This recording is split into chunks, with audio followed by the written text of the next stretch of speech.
Okay, well, welcome you guys again. The Family Cash Machine, one of the greatest teams on the planet Earth when it comes to our expertise in cryptocurrency. I don't know any team out there that's more elevated in their understanding and the totality of cryptocurrencies, the decentralization of it, the capabilities of it, the future of it, and where it's going. Sometimes we have to dumb down ourselves to talk to people because it gets a little overwhelming to them because they feel like, it's a total different language. But anyway, you guys, I wanted to start off today by sharing with you guys the cryptocurrency coin market cap that holds most of your tokens and coins.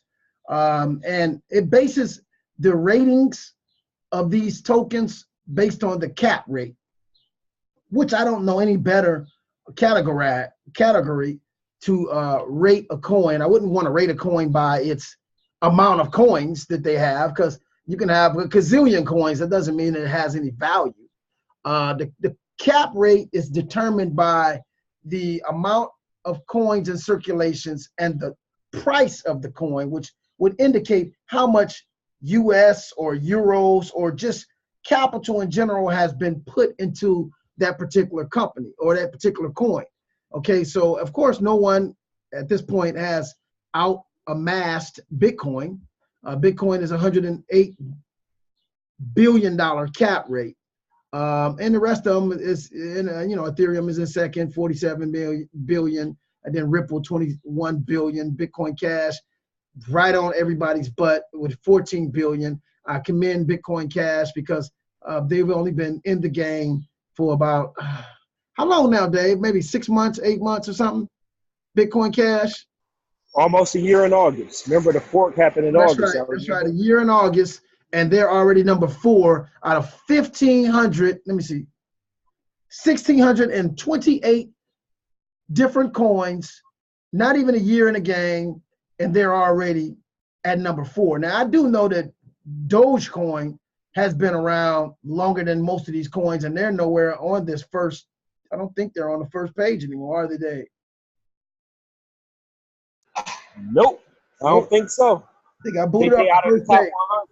Yeah, and the first page covers the top 100. But you know what's funny? All Dogecoin got to do is go up a few ticks, maybe to a penny, and it's right back in the top 10 because of but you remember, I almost forgot. We got an idea, Dave, for Dogecoin. We're just getting so consumed in our thing. Maybe we'll revisit them one day. Hey, you know what? I already remember that idea, and what I showed you yesterday, we got that idea, man. We'll talk. Okay, we'll talk. We're on air live, and we don't want to give up too much of our secrets. How about that, you guys? The Family Cash Machine has several ideas. We have 2 companies now out, the Family Cash Machine as well as the Fan Wealth Network. And we're coming out soon with the Cryptocurrency College. We got about 3 or 4 more companies coming out. Hey, we're going to be on the map, you guys, in a minute. Family Cash Machine is coming for you. We have members all over the United States, and it's growing. Hey, we got a saying in the Family Cash Machine: all we need is a few good men and women. We don't need a whole lot of people to do a whole lot of damage. We just need a few good men and a few good women, and we're going to do some damage in the cryptocurrency space. Okay, so I'm going to talk about FUD, which is fear, uncertainty, and doubt. There's a lot of that in the cryptocurrency space. I don't know an industry right now that has more FUD than cryptocurrency, other than geopolitics. But this right now, red, all the way down today, and has been that way for the last couple of months because fear, uncertainty, and doubt. And a lot of this fear and uncertainty and doubt. Now look at Bitcoin, 6,300. It's a new low. And that's why I was looking for Neil tonight. Hopefully he pops in, because Neil, if you guys remember, one of the Family Cash Machine members, Neil, who's charting right now, he said that every time Bitcoin drops, it hits a new low. Well, this is a new low. I haven't seen it at 6,300. And how long has it been? Let me see. Let's look at the chart.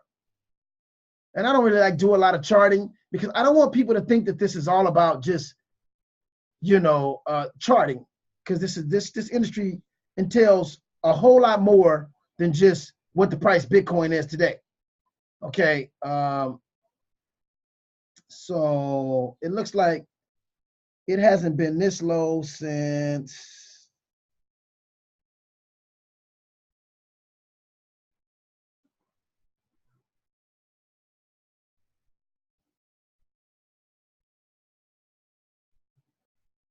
around January. No, it looks like December. December. Around, is that December? October. Yeah, around October. And then, yeah, around October. October 30th of last year, Bitcoin was this low. So, and then it shot up and had that crazy rally all the way up to December the 16th when they started the futures on the Chicago Board of Exchange and Options and the Chicago Mercantile Exchange. When it's funny that how they timed that. And as soon as they came out with those futures, then all of a sudden we get this big drop. We've had a little small rally since then, but we haven't recovered ever since the time of those options. Interesting. Coincidence? I don't think so.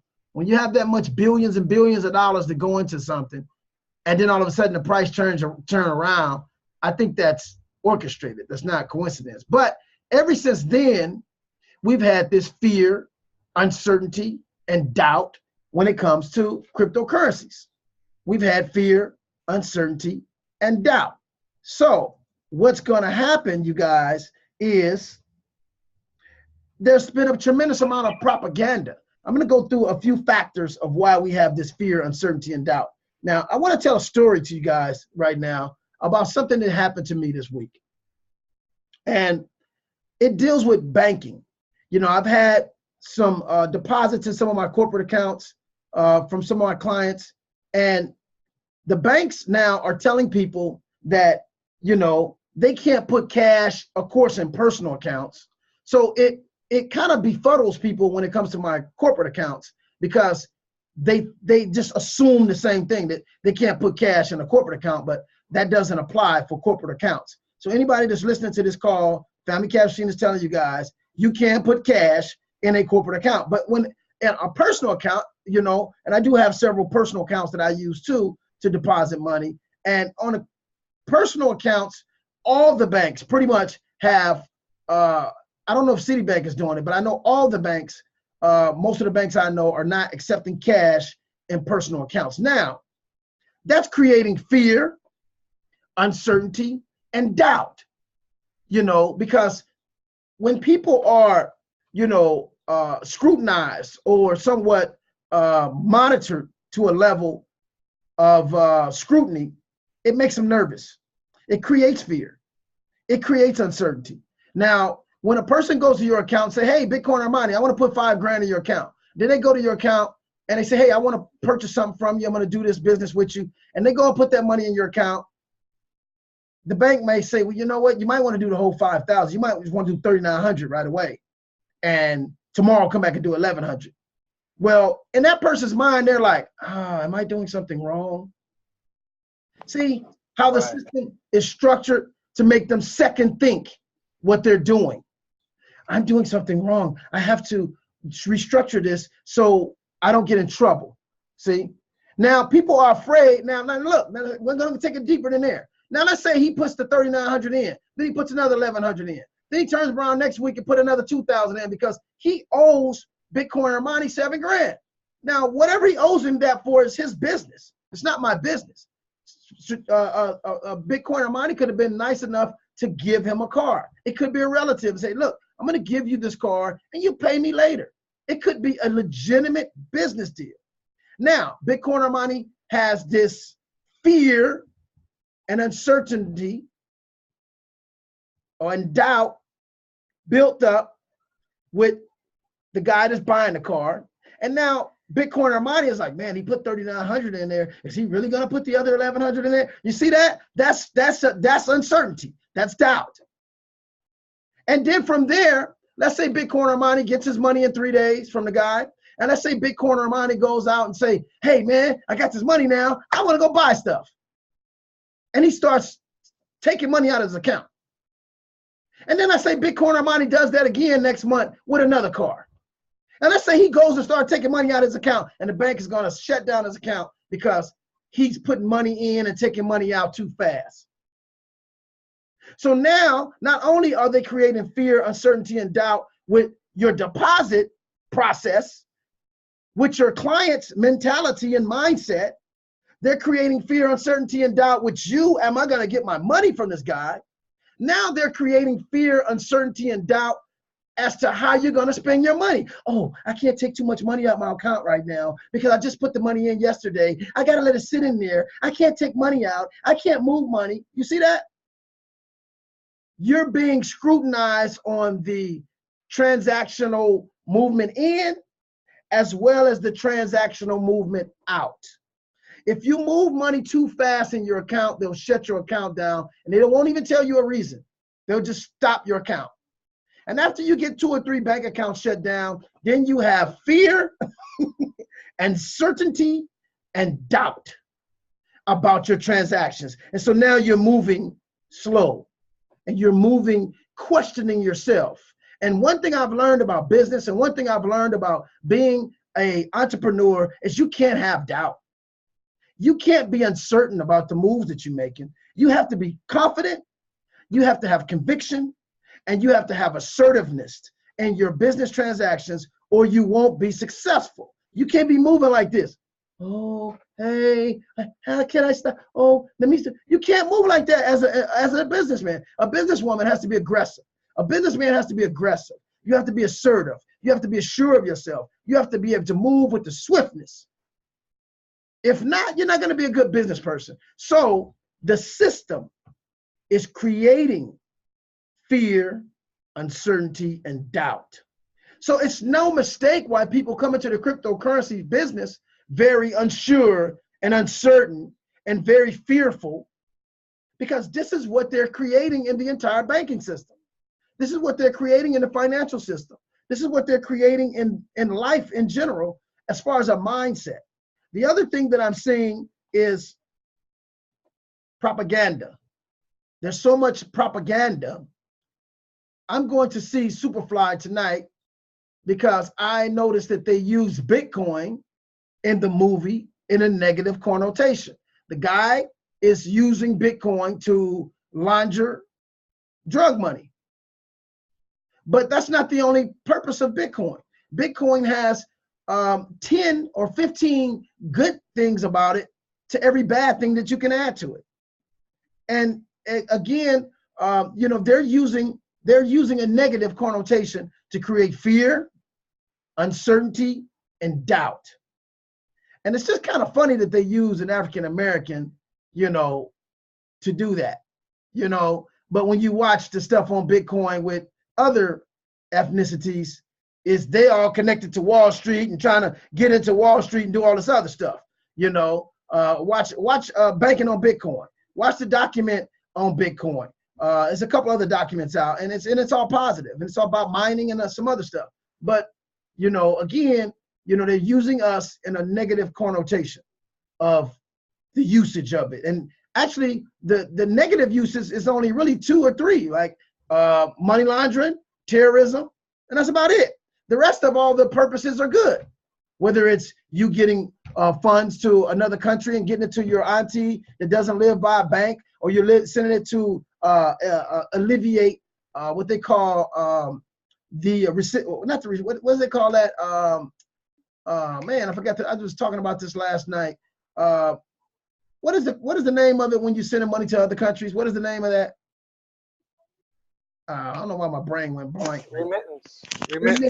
Remittance fees. My bad. Remittance fees is actually one of the highest incomes that America makes right now is remittance fees. It's just individuals from America. I mean, what is an American? When you say I'm an American, are you white? If you're on the phone right now, say I'm an American. Are you white? Are you black? Are you Mexican? Are you Hawaiian? I mean, are you Asian? The name American doesn't have a race.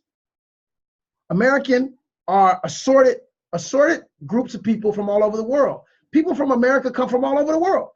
You know, they have descendancies from all over the world. When you say you're Chinese, people pretty much know what you look like. But to say I'm an American, it's no specific ethnic group that has that cornered that market, with the exception of Native Americans. I would say the Native Americans who was here before all these other groups came here, they can actually say they're American, you know. But today, that's not true. Anybody can say they're American from so many different assorted ethnicities. But they're making a killing on individuals through Western Union, MoneyGram, through bank wire transfers, and remittance fees is in the billions and billions of dollars a day.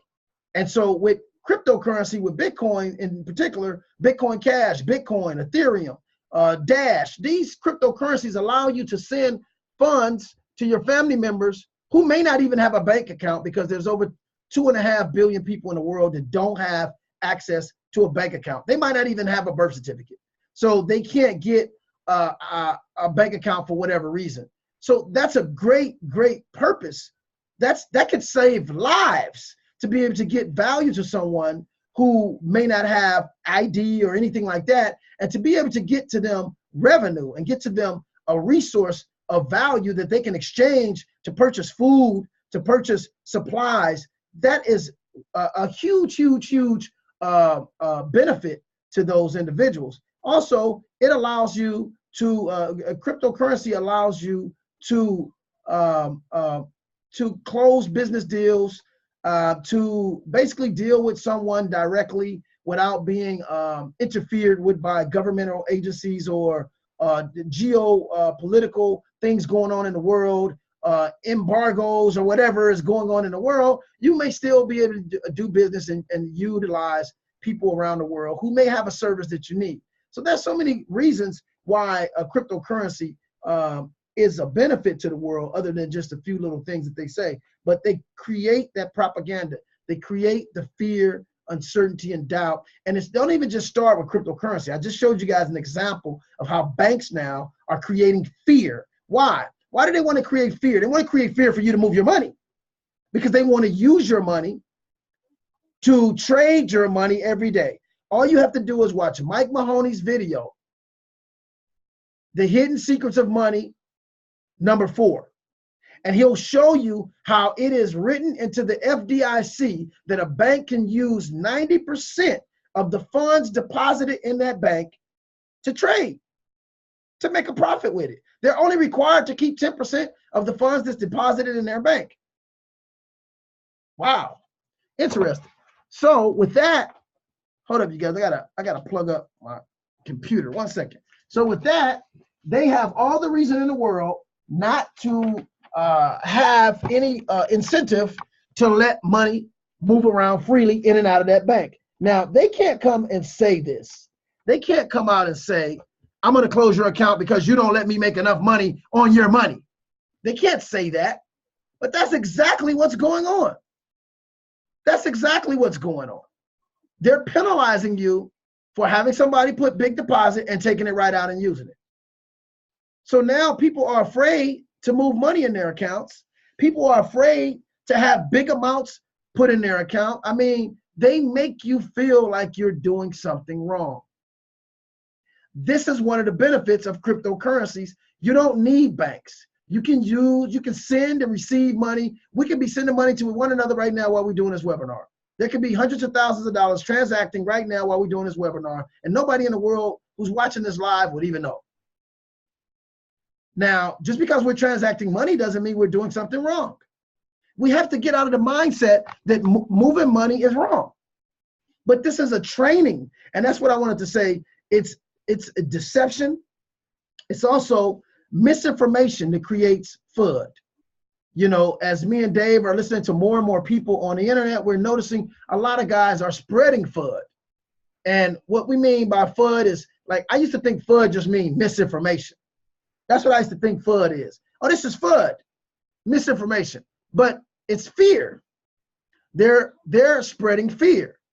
And I'm gonna tell you how they're spreading fear by saying, hey, this is EB, crypto EB, and I'm gonna show you the chart today. Oh my God, everything is in red. Everything is falling. Everything's in a bubble. We're losing money. Everybody's losing money. That's creating fear, uncertainty, and doubt. And this is why Bitcoin has reached an all-time low recently. This is one of the lowest it's reached in since October, okay? And the reason because of FUD, because of fear, uncertainty, and doubt. But I want to look at these words for a minute. Fear is something that is totally useless. Fear is not of a godly source. Fear is actually of the lower negative realm. You shouldn't fear anything but God. Now, I'm not saying have trepidation. I'm not saying being wise. You don't just walk up to a guy with a gun and say, hey, I'm not afraid. That's not wise. I'm saying that fear of anything of God is no use of you. There's no use. You have no use for fear. Now you have reason to be somewhat analytical and to analyze things. But analyzing something and being afraid is two different things.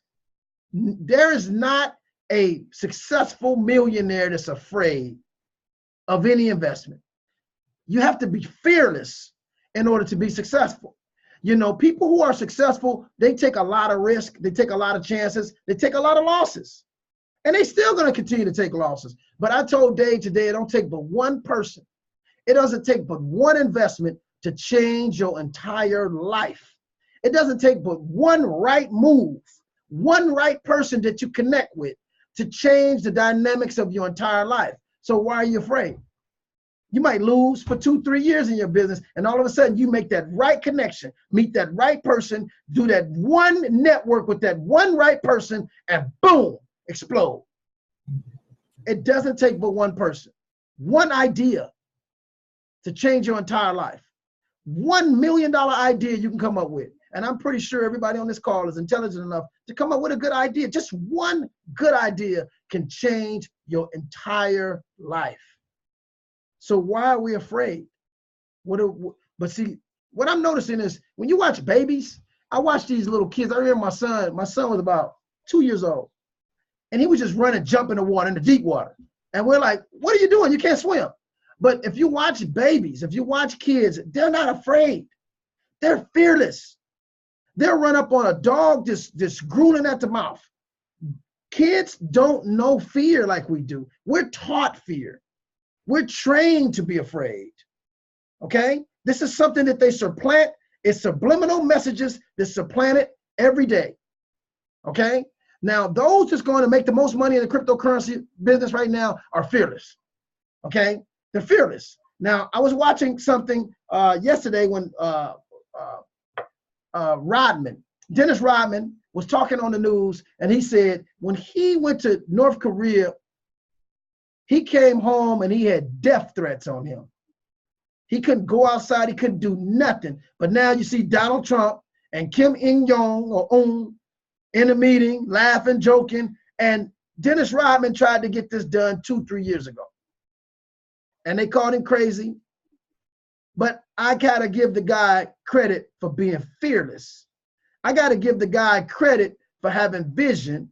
And to be honest with you, I didn't really like the picture with Donald Trump and Kim Il-jong because I just feel like Donald Trump wants to be a dictator, and he's, Kim Il-jong is a dictator. So you got a dictator and a wannabe dictator. That's just how I look at it, But it was a publicity stunt for Donald Trump. It boosted his ratings up and stuff like that. But at the end of the day, I don't see how that's going to benefit the economy, the global economy. It's actually something that distracts you from the global economy. How's that going to produce jobs? How is that going to stimulate the economy? We don't do business with North Korea. We haven't done business with them in 50 years. So, or more, 70 years. And they don't really have a lot of resources there. There's people there starving to death. They're really cut off from the world. So it's really, I don't see a lot of resources there. Maybe Donald Trump is trying to put some secret businesses over there that we don't know about. I just don't trust the guy. There's no telling what he's doing with these networking opportunities. But It's definitely fear, uncertainty, and doubt. He created so much fear of North Korea, but now he's meeting up with him. And just a week ago, he said he'll never meet with him, but now he's meeting with him. So that's FUD. It's fear, uncertainty, and doubt that he's creating in the mindsets of the American public. Now, let's have a little fun. Repetitious activity. If you do something repetitiously, it could build fear in you. To do something repetitiously creates a behavior pattern, okay? And so if you noticed how we are in the United States, everything now is, people are so afraid, you know, and I'm gonna be honest with you, I gotta laugh this off. I was on an airplane when I went to Atlanta last month, and I was with a gentleman that was looked like the Taliban. And I just kept looking at him the whole time I was on the plane. You know, if he would have went to the bathroom, I might have followed him in the bathroom. I don't know if he got a shoe bomb, but they plant that in your mind, that uncertainty and that fear. You know, he might have been the nicest guy I ever met, but because I'm seeing images all the time of people that look like him blowing up planes, you know, I couldn't keep my eye off the guy. You know, if he'd have made one wrong move, I might have tackled him on the airplane. You know, because they create that fear and uncertainty in your mind as to certain people and how they look and stuff like that. So the cryptocurrency business right now is suffering from this fear, uncertainty, and doubt, which they call FUD. Okay, now uncertainty is really not useful in business at all either. You have to be certain when you make an investment. You have to research, study, cross-reference, do your due diligence until you're certain, okay, I think this is going to work. I'm going to go ahead and make this decision, and I'm going to go with it. And whatever happens, I'm good with it because it's still an investment. There's certain things that you can't control inside of the company, or things that the company may face exteriorly, or certain circumstances, or even certain political things that can happen that can negatively affect a company or a specific product. So there's things you can't foresee, but when you make a decision, you have to be certain at that time that this is the decision I'm making. I stand it, on it. I'm here to represent it. I'm in it. I'm gonna do this, and boom. You let it go for what it's gonna go. Of course, you continue to research along the investment period, but you can't go into a business transaction uncertain, because you can actually bring negative energy to you. Energy is real. So you can actually bring negative energy to you by entering into a business transaction with negative a disposition on what's going to happen. So be careful on that one. But again, doubt, I don't think doubt is bad. It's okay to doubt things, but you can't make a business decision in that state. See, doubt is a stage. It's a mental stage. And if you stay in doubt, if you know people that's always in doubt, I don't really deal with people like that, because you never make any progress. Doubt is a incomplete stage of a mental process. You might go through anger, disbelief, then doubt, you know, and then you might go through uncertainty, then you might go through certainty, then you might go through assertiveness and assuredness. I mean, there are certain stages in a mental process. Now, if you're in doubt and you stay in that, on that phase and that level, never invest any money. So this whole fear, uncertainty, and doubt, those three together, they do not go in business at all. If you have fear, uncertainty, and doubt all together, then keep your money and just stay on your job, work every day, and keep your head down and barely pay your bills and live check to check, and hopefully you don't get sick and miss a check, and you know, just live like that. Because to me, that's to live in fear, uncertainty, and doubt. To never take a chance to become successful, to never take a chance for something to work for you, and just stay and allow fear to keep you in check and to keep you, you know, in what you think is normality. To me, that's a loser's life. You know, that's a loser's life, you know, because you have nothing to look forward to. You know, I don't fault the man who worked his whole life but dreamed of success and tried several things to become successful and they didn't work. I give that man all the praises because at least he tried. He never gave up on his dream. He never gave up on becoming successful. Now, most successful people will have 100 things that was not successful. But again, like I told you guys, all you need is that one thing to come through for you. But that one thing will never come through for you if you're boggled down with fear, uncertainty, and doubt. You'll never do anything. You'll stay right there. You'll stay in check. That can freeze you from doing anything. And this is what the Family Cash Machine is about. We're teaching people. And what I notice is fear, the whole mental aspect of fear comes from that which you have little or no knowledge of. So people fear that which they know not. People fear that what they have very little information about. The more information you get about anything, the less fear is there. The more you understand something, the less you fear it. And so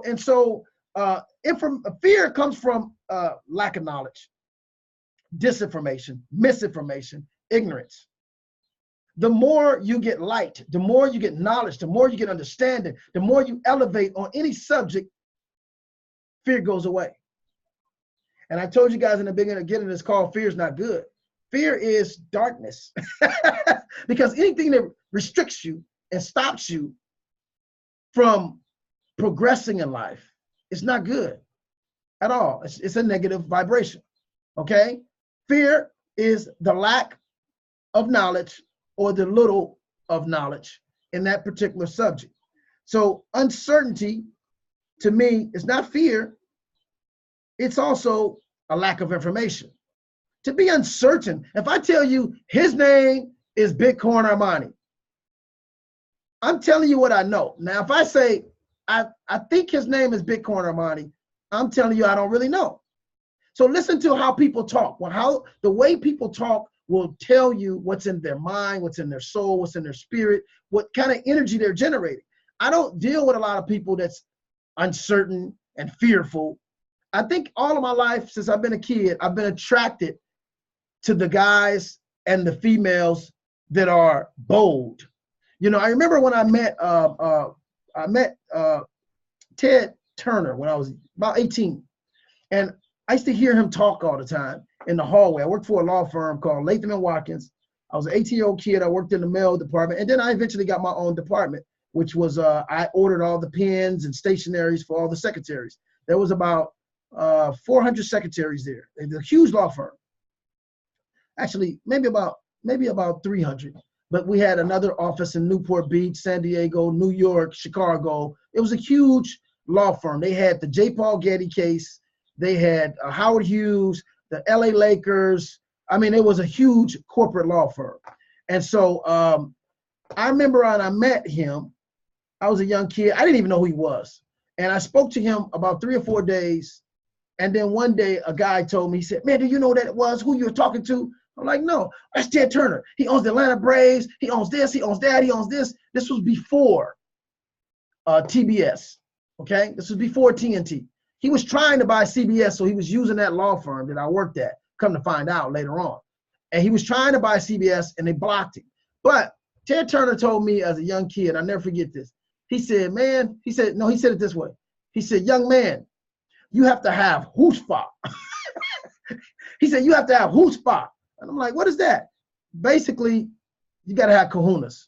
You know, I don't want to say that around the ladies here, but there's some ladies that I know that have bigger kahunas than some guys I know. You know, and that's how is that possible? But they do. But I'm saying you have to have courage, man. You have to have, you have to have confidence. You know, and I'm finding out in this journey of cryptocurrency and teaching people about money. People are afraid to talk about money. People are afraid to tell you what they're doing, what they're not doing. I asked somebody recently, hey, let me see your credit. I think I can help your credit out. I'm going to tell you what you need to do. And because I know that person, they didn't want to show me their credit because they're afraid of what I'm going to think. And I told them, I said, look, how can I help you if I can't see the problem? I have to see the problem.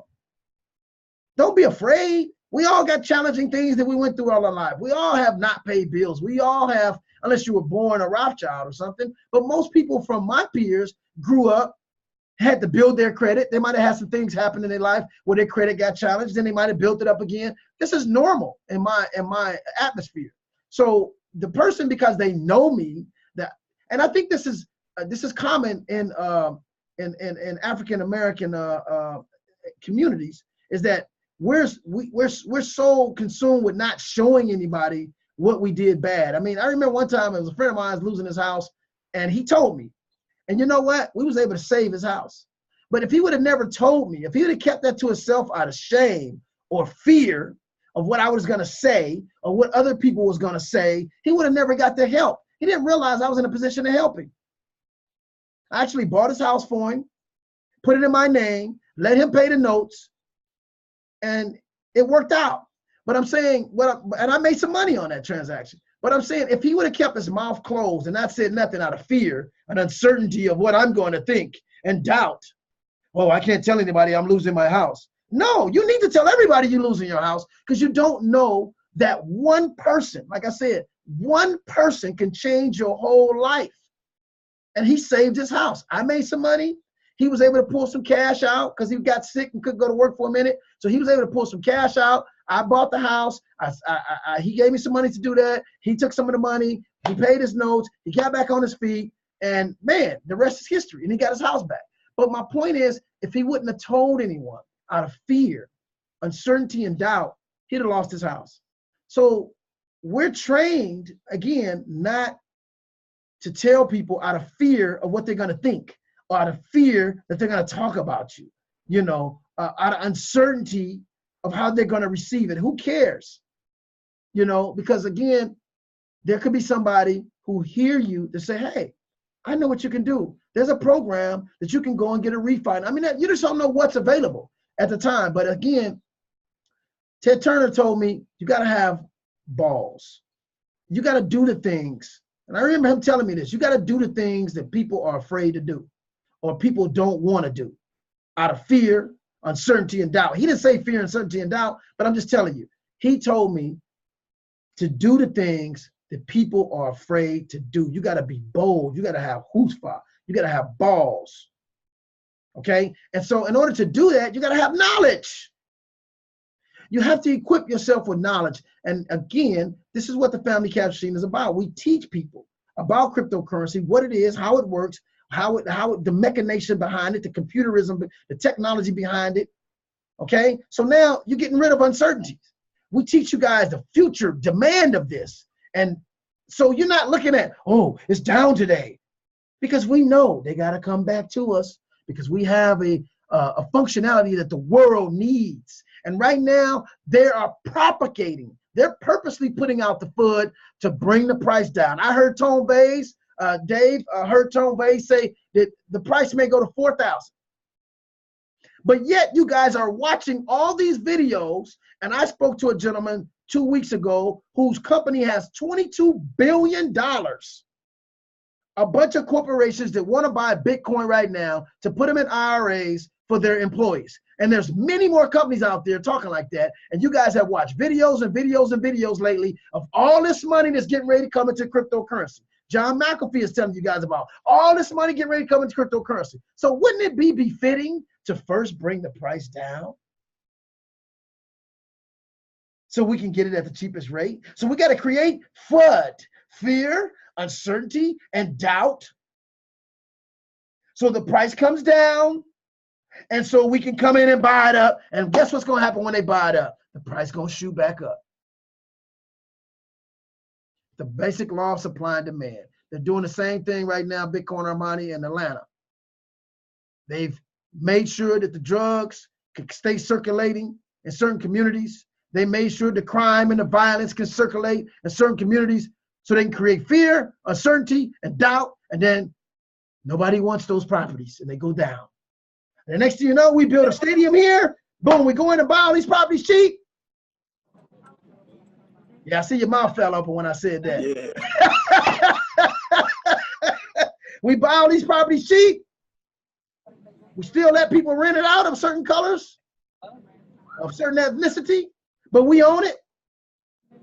We got the huge stadium here now, and we got the whole new blueprint for the city, and nobody knows. And we'll keep the fear, uncertainty, and doubt in those communities. So the next thing we can do is what they call regentrification. Yeah. So when I see FUD, I see opportunity. When I see fear, uncertainty, and doubt, it makes me want to go research it, because that is being created. Fear, uncertainty, and doubt is being created to the masses so the few can come in and benefit. So anybody watching this video now, I'm going to tell you guys right now, the Family Caption, we buy cryptocurrency. We buy the dip. When it dips, we buy. I told Dave today, oh man, we got some money now, Dave. Hey, we see opportunity here. You know, we see opportunity. We got some money, man. Let's get this opportunity. The price is low. I said, oh my God, the price, it's going down to 4,000, Dave. Oh my God, I hope so. I hope so. Because I can go and get me 2 Bitcoins right now. 2 whole ones. Look, 2 whole ones for 8,000. Wow. And they're talking about Bitcoin going up in the next year to 100,000. So just think if you could buy 2 for 8,000, and then in a year or two, you're sitting on 200,000 for 8,000. Where do you know you can make that kind of investment? Because you didn't succumb to the FUD, the fear, uncertainty, and doubt. You didn't succumb to fear because you have information. You have knowledge. You have information, and you have certainty, not uncertainty. You have fearlessness, not fear, because you understand from a higher level of knowledge, from accumulating information. Fear goes away. Okay? Fear goes away when you understand a subject. And again, fear comes from the lack or no knowledge of a specific thing. Fear is just a stage. It's a mental stage. And if you stay there, you'll never, ever make any money in fear. There's not an entrepreneur out there that has fear, uncertainty, and doubt about what they're doing. If you talk to any entrepreneur that is very successful, you may think they're arrogant, but it's just the lack of fear, the lack of uncertainty, and the lack of doubt. They are confident. They're assured in what they do. And most people who have fear, uncertainty, and doubt will look at a person that's fearless and certain and convicted in what they're doing as arrogant. And it's not always true. It's not always that they're arrogant. It's just they're assured in what they're doing, where they're going, and how they're doing it. So that's what we're talking about today, you guys. I want to tell the public out there, if you guys see this market, you see it dipping right now, buy right now in this dip, because this is the best price you can get in this cryptocurrency, and it's not going to stay low forever. Believe me. Like I said earlier, every time it dips, you get the groundbreaking dip. Right now, we got a groundbreaking dip. It hasn't been this low in a while. There's Neil. Neil, last week, you said in your chart reading that Bitcoin, every time it dips, it hit an all-time high dip, but then it shoots back up to an all-time high. So remember you said that to us last week. Could you elaborate on that, Neil, a little bit? Yeah, I was just speaking about the equilibrium pattern and you know how it works. And every time it dips low, it's dipping a little bit lower on the equilibrium, but it works in reverse also. So when it goes back up, look for the same thing. And you know, that's how opportunity is you know, perceived. That's how you can see it really happening like that. Right. So now today it hit 6,200 or something, which is an all-time low. And you called it last week. But also we know, like you said, in reverse, an all-time low triggers an all-time high. But when most people are in fear, uncertainty, and doubt, oh my God, it's bubble, it's a dip, it's going, oh my God, no, stay away from it. See? Yes, that's the best time to buy when it's low. Yeah. Even Warren Buffett said that. Exactly. Best time to buy.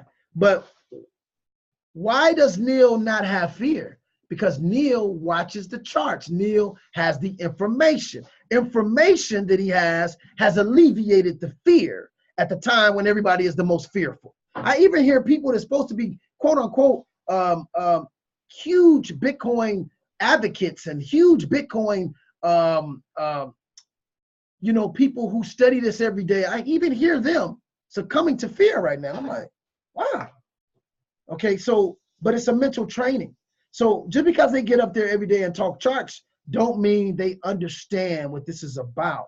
The reason I know that we're going to reach all-time highs is because I'm looking at functionality. What cryptocurrency can provide for the world is huge, tremendously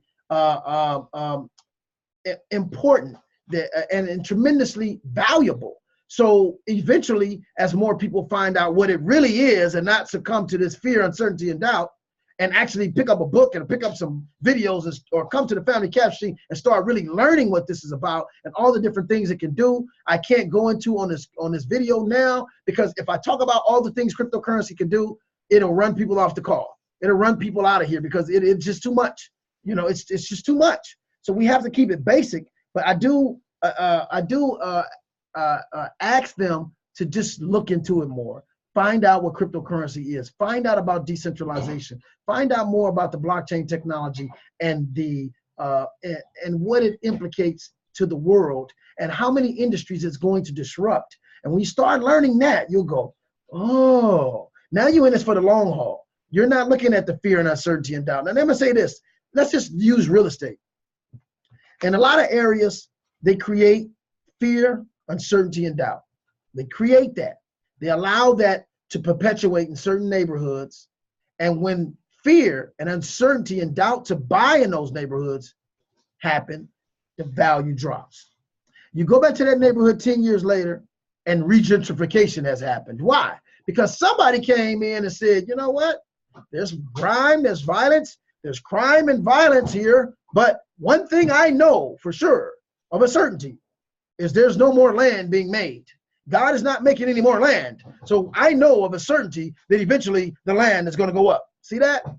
And so they come in and they buy and they wait until the big corporations come in and put up the different stores and, the Banana Republics and all the other stores that come in and the Thule's coffees and all the other stuff that comes in. The commercial properties come in and these huge lofts come in. They start tearing down all the small old buildings. And next thing you know, you come back, it's a whole new different neighborhood. It doesn't even look the same.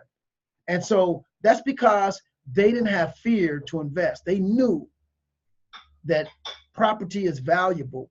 And they knew all they needed was an anchor tenant to come in, a huge anchor tenant to come in and change the whole dynamics of that neighborhood. Because when a huge anchor tenant comes in, okay, when a huge anchor tenant comes in, they have the capital to pay the police to start sweeping that area. See that? They have the money to politically affect things in that neighborhood. And all of a sudden, things start changing. And then now they bring in, developers come in and they pay politicians and police officers to come in and sweep that neighborhood. I got this huge project coming up. Everybody's going to win. I'm going to pay the police stations. I'm going to pay the mayor. I'm going to pay everybody to clean this up. So boom, I own this huge lot here, this ghetto infested huge lot that I own that used to be the projects that I'm going to tear down, and look at what I'm building. Wow, look at this huge thing I'm building. And that's what they go in and they do, and they spread the money around. Next thing you know, they get the crime out, or the people doing crime, and now they got this dilapidated property. They tear that down, and voila, they come up with this huge strip mall or whatever they're building, and they bring value back. So they're not allowing fear and uncertainty of that community to deter their investment. And that's what we're going to do in cryptocurrency. Same thing. I'm using that real estate analogy because I'm a real estate person. That was my background. But I'm using that to show you guys how they're creating fear, uncertainty, and doubt. Bitcoin just came from 20,000. Now all of a sudden it dipped to 6,000. Why? There's a reason. Why? You got more major corporations involved in cryptocurrency now. You got Goldman Sachs, you got Wells Fargo, you got Western Union, you got Bill Gates, you got IBM, I can go on and on, Walt Disney. We have all these huge corporations getting ready to invest money and have invested some money, but the price going down. Interesting. Why? FUD, fear, uncertainty, and doubt.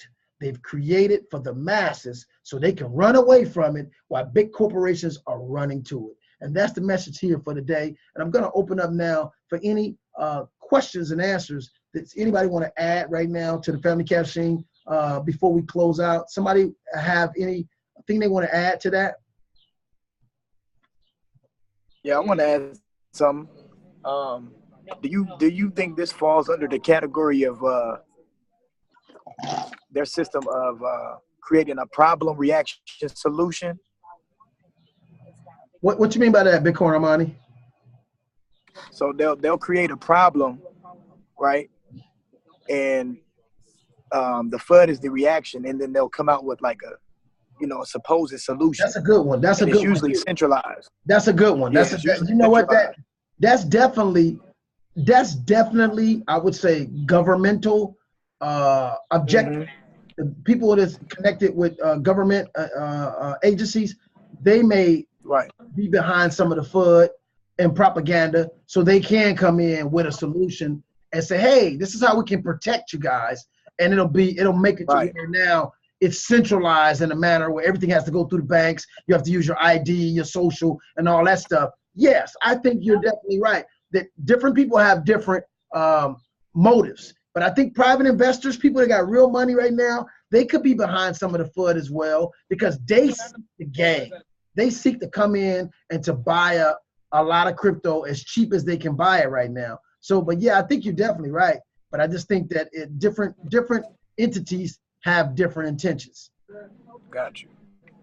Thank you. Yeah, something too. Eric. Yeah. I thought I saw Miss Jackie somewhere, but where did she go? Is that you, Miss Jackie? Antonio chimed in too. I think he has something to add. Okay, go ahead, Antonio. Can you hear me clear? Yeah, I can hear you. All right. No, I was just gonna say real quick. I don't know if y'all heard too, man. I know your boy Elon Musk, the Tesla guy. He's been on the low. Well, he just a little short bit for the team. You know, he just invested $770 million into this platform called BDAC. I'm gonna put it in Discord later. Cryptocurrency? Yeah, well, it's a platform that what he's doing is basically giving he's basically kind of spilled the beans. What it is he's trying to revert at least, if I'm not mistaken, man, what he's trying to do is it's a platform to where, like, even if you didn't make it in the ICO, it's a platform to where if you wanted to buy some of those tokens from others that have them in big bulk, you can actually go to that decentralized exchange and actually get those same tokens. So say if it was a token that, say if it was a crowd deal that you missed that you couldn't get in because, you know, jurisdictional things like that, as long as you got that wallet and you're on that platform, which is basically with the username and the email, and that's it. It's deep, man. I just want the team to check it out because it's really, really interesting, man. For somebody to invest basically over a third of their total wealth, man, into a platform, he basically invested that, so all of the major decisions goes through him in particular, which is not a bad thing because of how innovative the dude is. I've been reading up on it, but it's a platform that's pretty. It looks pretty promising, man. If you read his bio, I saw a documentary on him, and I was quite impressed with his fearlessness, because, you know, after he did the PayPal, he took most of it, all of his revenue after he sold it, and went into rockets. And everybody was like, "You're not a rocket scientist," you know. He's like, "Yeah, but I can hire them." So he hired a bunch of rocket scientists, and he was trying to create, I guess, the rocket thrust to get to the Mars or whatever. And every time he would shoot a rocket up, it'd be like $100 million. Failure after failure after failure after failure. He got to his last couple $100 million, and they made all these adjustments. See, every time he failed, they made adjustments. They made adjustments. They made adjustments. So he got to his last couple $100 million, and his advisors, his financial advisors, were like, "Look, man, you blast this rocket off and it don't make it to his destination, you broke." So he did it. He shot it off after all of these failed attempts, made it to the destination, sold that patent to NASA for billions of dollars. Then after that, he back up now. He didn't tripled his money or whatever. He way up there again. But it's just, to me, a testimony of how you got to lose to win. But he really didn't lose. Every time he lost a couple $100 million, he learned something. He learned something, and he twerked it and tweaked it a little bit. Then he got, you know, he kept twerking it and tweaking it, but he kept losing. And then eventually his last rocket attempt made it. He sold that to NASA for billions of dollars. Then he turns around and says, I'm gonna make a car. You're not a car, you don't know anything about a car. And when I see that Tesla driving, it's the most beautiful electric car I ever seen in my life. And it runs. And so again, he's a fearless dude, man. He's fearless. And so he's the kind of guy I would follow. I would watch what he's doing, and whatever he's putting his money in, I would be tempted to invest my attention and time to find out why. Because he's an innovator, he's a fearless person. He doesn't allow FUD and fear and uncertainty to make decisions for him. He just goes out on a limb and do stuff. So if you guys really read about that guy, he's a phenomenal person. He really is. I think Miss Jackie has something that she wanted to say. Miss Jackie, are you there? Yeah, can you hear me? Yeah, I got you. No, I was asking about a report that supposedly came out today regarding the boost of Bitcoin on last year. They're saying that it was manipulated, that it was a manipulated boost, which caused a big sell-off. It was somewhat manipulated. They're right, because all the news came out first of the ETC on Wall Street that the Wackenbach twins were trying to get approved, and then from there it made the price go up. But why did it make the price go up? Because all these people are just thinking centralized, like we need Wall Street to be successful. Well, Bitcoin went from nothing to $1,200 a coin. People made millions of dollars with no help from Wall Street, with no help from banks, with no help from the media, okay? With no help really from the public. It was just a bunch of MIT computer geeks that made all that money. But it was the technology, really it was. But at the same time, it was I'm not gonna say FUD, but it was media attention. That's what I'm gonna say. Media attention that drove that price up from the ETC that was supposed to come out. They were trying to get approved, the Wackenbach twins on Wall Street. And then from there, it was the announcement of the Chicago Board and Exchanges, Chicago Board Options and Exchange, the CBOE, had an announcement that they were going to come out with futures contracts for Bitcoin. And then also the Chicago Mercantile Exchange came out with statements that they were going to create them. And then Goldman Sachs came out that they're going to make some future contracts of Bitcoin. So all of that information came out around that time. And so the people, didn't know nothing about Bitcoin. Most people just saw the price going up and they all jumped in and kept the price going up. And the media kept pushing positive stories on the news about Bitcoin. And everybody was just looking at the price. The price. It's going up. It's going up. It's going up. And after that, I noticed that certain doctors and financial gurus, quote unquote, everybody was on the Bitcoin wagon. And it was definitely, I would say, commercially orchestrated. Some intentionally, and some I don't think was intentional, but some of it was unintentional, but some of it was intentional. But again, it was the media coverage, and a lot of people got involved. My daughters got involved, and they didn't really understand it. A lot of their college friends were talking about cryptocurrency on their chats and stuff. And so it just a lot of people came in, and that pushed the price up. And then once the price went up that high, all of a sudden, a lot of people dumped their coins who had already been sitting on coins. Because when I started studying Bitcoin in 2015, it was only $200. So could you imagine the people that had a couple hundred coins at $200-$300, then all of a sudden it's 20,000 a coin? They dumped. Then when they dumped, the media came in with fear, uncertainty, and doubt. And a lot of other people who didn't understand the technology, who just jumped in at 20,000, now they lost money. They jumped in at 20,000, and now they hasn't reached 20,000 since then. So they're propagating now negative information. Oh man, I lost money on Bitcoin. I lost my shirt. You got in at the highest point. So, but really, if they just hold down and sit on it for the long term, it's gonna go back up. Just like people in the real estate. I have to keep using real estate. People that got in when real estate hit its highest point, homes now, this 40,000 might have been $100,000 at the peak of the market. But if you hold on to them In 10 years, that house is not going to be 40,000. It's going to continue to go up in years time, but you just gotta huddle. You gotta hold on for dear life until things change around. I throw something out there. I was just gonna say the only people who lost their shirt was the people looking for a quick buck. If you came in trying to make a quick buck, I mean, you got the Bitcoin. So how did you lose your shirt? If you bought them, whatever price you bought them at, you gotta wait for it to mature back to where it is. Just like if you buy IRA, don't they have to mature? Or if you buy, you know what I'm saying, one of those products, they have to mature before you can get the money. So what's the difference? Right. They think about this as quick money, and the quick money people lost the money. That make a lot of sense. That make a lot of sense.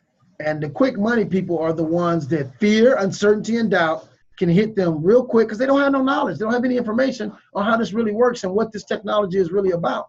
They just think it's just about the price going up. But guess what? The price cannot go up if people don't have knowledge and information as to what it is. The more people to get knowledge and information as to what it is, the more people are going to use it because they're going to see where it benefits them to use it. And the more people that can understand it benefits them, the more usability. And guess what? The price will continue to go up more and more as people understand. But when people don't really understand it, you know, it's going to be easy to create FUD, fear, uncertainty, and doubt. Anybody got something else they want to add of value to the Family Cash Machine conference call before we get off the call? All right, you guys. It's always a pleasure talking to the team. Brilliant minds come together every day at this time. 8 o'clock Eastern time, 7 o'clock Central, and 5 o'clock Western. We do this call. You guys who are watching this video, I want you guys to go grab the link under this video. Sign up for the Family Cash Machine. It's free. Learn as much as you can about money, technology, and the new digital encrypted currency that is the antidote to this fiat paper currency that they just print and print and print, and it's losing value every day. And you guys think prices are going up. Prices are not going up. The dollar is actually going down, and it's costing you more dollars to do the same thing that you did yesterday. So that's what's going on. Learn about money. It is imperative that you learn about money today. I had a friend of mine tell another friend of mine that why is Eric teaching about money? Money is always going to have value. And I said, and actually she was like, no, it's not. It's not going to always have value. But he's right. I stand to be corrected. Money will always have value, but it will not have the same value. A peso have value, but it's going to take you 1,000 pesos to match $1. But it got value. And so that's what's happening with the American dollar. In 1930, what you could buy for $2,000 in 1930, the items that you can buy in 1930 with $2,000, today it takes you $110,000 to purchase the same amount of stuff you were able to buy in 1930 for $2,000. So yeah, the dollar still has value, but it doesn't have the value that it had, and it's losing and depleting value every time they print more and more and more. So he's right, it will always have value. But remember, they got $1 trillion bill right now in Zimbabwe. And you know, you go to the store, can you imagine going to the store and spending $3 or $4 trillion just to get some groceries? That is ludicrous. And that's what's going on. But they got value. They got some value, but hardly no value. It doesn't have a stored unit of value. It doesn't store value. It actually depletes value. It doesn't hold value. And so that's the problem with the fiat currency. So if you guys grab that link, subscribe to this channel, like it, click that little thumbs up so more people could see this information that we're putting out, so average people don't get stuck when your dollar is worth no money and you don't know what to do, and the banks are confiscating your accounts and monitoring your accounts and telling you, hey, you only can take $100 out a day. They can do that, and there's nothing you can do. So we're teaching people how to maneuver in the event that things just go bananas, and how to continue to prosper and how to continue to create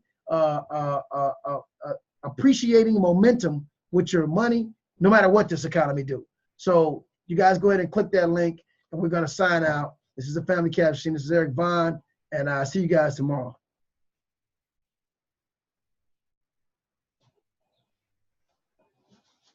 All right, good night, family.